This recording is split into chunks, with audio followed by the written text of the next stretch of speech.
छात्र, आज के कविता जो मनुष्यता के हम दूसरे पद को पढ़ेंगे। तो कवि मैथिल शरण गुप्त के बारे में हम अगले वीडियो में कह चुके हैं। तो आज हम मनुष्यता के दूसरे पद को पढ़ेंगे। किताब को ध्यान से देखिए। रहो ना भूल के कभी मदांध तुच्छ वित में, मदांध तुच्छ वित में, सनात जान आपको करो न गर्व चित्त में, करो न गर्व चित्त में। अनाथ कौन है यहाँ, अनाथ कौन है यहाँ, त्रिलोकनाथ साथ हैं, त्रिलोकनाथ साथ हैं। दयालु दीन बंधु के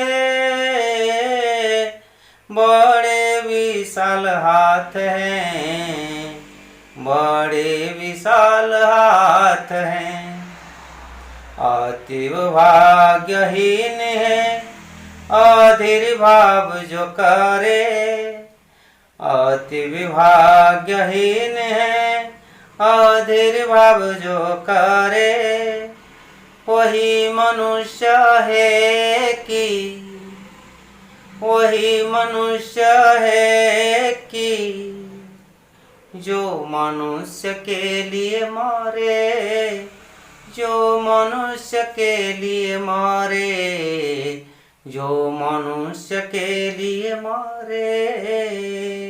तो ठीक है, ये जो पद हमने अभी पढ़ा है तो उसका कुछ अर्थ इसमें दिया गया है।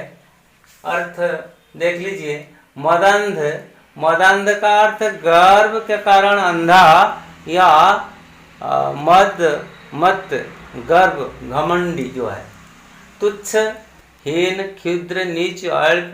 वीत, वीत का अर्थ धन संपत्ति दौलत जो है।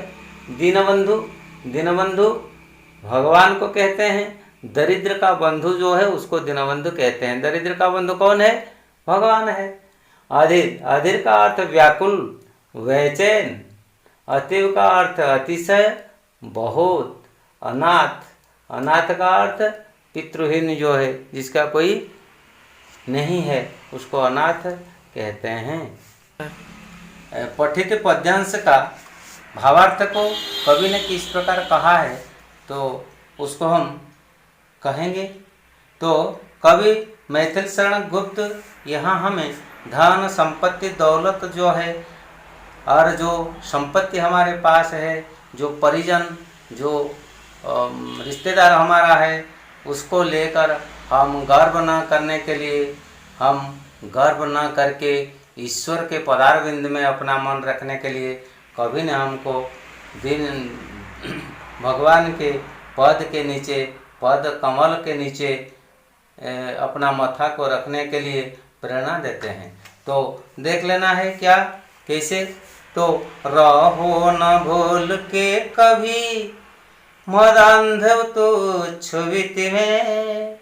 कवि का कहना है, कवि कहते हैं कभी भी तुम धन दौलत जो है उसको लेकर गर्वित ना होना चाहिए, क्योंकि धन सब समय हमारे पास नहीं रहता है। अब हमारे पास धन है तो अब हम अमीर हैं। यदि कल धन हमारे हाथों से चल जाता है तो हम फकीर बन जाते हैं, गरीब बन जाते हैं। तो इसलिए धन को लेकर, धन कभी किसी के पास नहीं रहता है। ये चंचला है, ये लक्ष्मी अभी है और अगले दिन वह नहीं रहेंगे, वह चली जाती है। तो ये संपत्ति धन को लेकर कवि कहते हैं गर्वित न होना चाहिए, क्योंकि धन मानव को बड़ा नहीं करता है। भारतीय संस्कृति में, भारतीय संस्कृति में धन को तुच्छ मानते हैं। भारतीय संस्कृति धन को तुच्छ मानते हैं। अमेरिका संस्कृति में धन को उच्च मानते हैं, लेकिन भारतीय संस्कृति महान है। ये महान संस्कृति में धन को तुच्छ मानते हैं। तो इसलिए तो गांधी जी ने ठीक कहा है, गांधी जी ने कहा है गरीब में जीना है, गरीब में जीना है, गरीब में सुखद है। असनाथ जान आपको करो न गर्व चित्त में। सनाथ भाई बंधु कुटुंब रिश्तेदार ये सब बलवान होने से हम अपने को गर्वित करते हैं, क्योंकि मेरे पीछे बहुत लोग हैं। लेकिन ये जो बल है, ये जो दूसरों का जो शक्ति है, ये हमारे लिए कुछ नहीं है। इसको लेकर गर्वित न होना चाहिए, क्योंकि हम उसको लेकर कहते हैं हम सनाथ है, हमारे पीछे और कुछ है, और कोई है, और बहुत लोग हैं, और बहुत शक्तिमान लोग हैं, तो ये हमको मदद करेंगे। लेकिन इसी प्रकार मदद को यहाँ भी लेकर गर्वित होना न होने के लिए कवि ने कहा है। तो ये दुनिया में अनाथ कौन है? दुनिया में अनाथ कौन है? दुनिया में इतने बड़े दुनिया में अनाथ कोई नहीं है। भगवान सभी को जन्म दिए हैं, भगवान सभी के पास है, भगवान सभी को मदद करते हैं, भगवान सभी के हृदय में भी है। तो इसलिए कहा गया है अनाथ कौन है यहाँ। तो यहाँ अनाथ कोई नहीं है, सभी के पीछे भगवान है। तो इसलिए तो कहा गया है जगन्नाथ स्वामी नयन पथगामी भव तुम्हें। जगन्नाथ स्वामी, सभी का स्वामी जगन्नाथ है। जगन्नाथ है, सभी का पिता है, सभी का जन्मदाता है, तो इसलिए उसको स्वामी कहा गया है। जगन्नाथ स्वामी, जगन्नाथ सभी के स्वामी है, तो जगन्नाथ सभी के पिता है। यदि सभी के पिता जगन्नाथ है, सभी के स्वामी जगन्नाथ है, तो अनाथ यहाँ कौन है? यहाँ अनाथ कोई नहीं है, सब सनाथ है। त्रैलोक्यनाथ साथ है, त्रैलोक्यनाथ सभी के साथ है। त्रैलोक्यनाथ यहाँ किसी को कहा गया है? तीन लोक का नाथ त्रैलोक्यनाथ है, स्वर्ग मर्त्य पाताल। ये तीन लोक को पालन करने वाला कौन है? भगवान विष्णु है। तो ये सभी के पास है, सभी के हृदय में है। तो इसलिए सभी लोग यहाँ सनाथ है, यहाँ कोई अनाथ नहीं है। भगवान सभी को मदद करते हैं, सभी के हृदय में विराजमान किए हैं। दयालु दीन बंधु के बड़े विशाल हाथ हैं, बड़े विशाल हाथ हैं।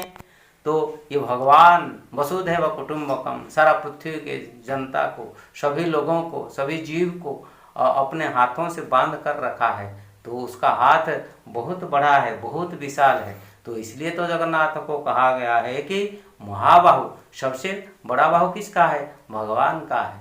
तो ये सभी को इकट्ठे करके अपने परिवार के मुखिया जैसे वह है, सभी को इकट्ठे करके बांध करके, प्रेम में बांध करके सारी पृथ्वी को रखा है। तो भगवान ही महान है।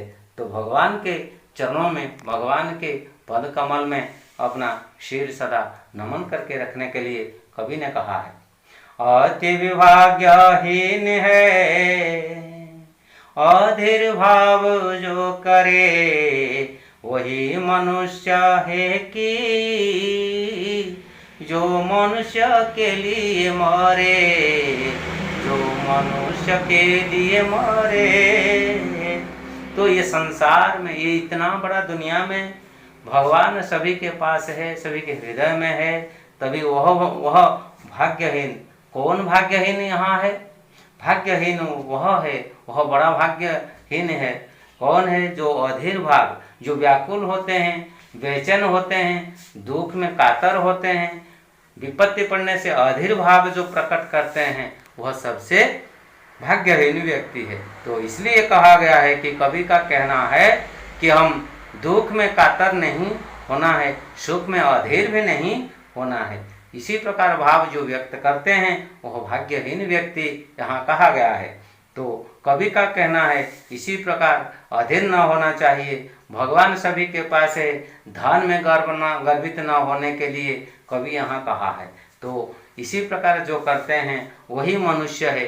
इसी प्रकार भाव जो व्यक्त करता है जो मनुष्य, वह मनुष्य है, उसको मनुष्यता कहा गया है। मनुष्यता भाव उसके पास है।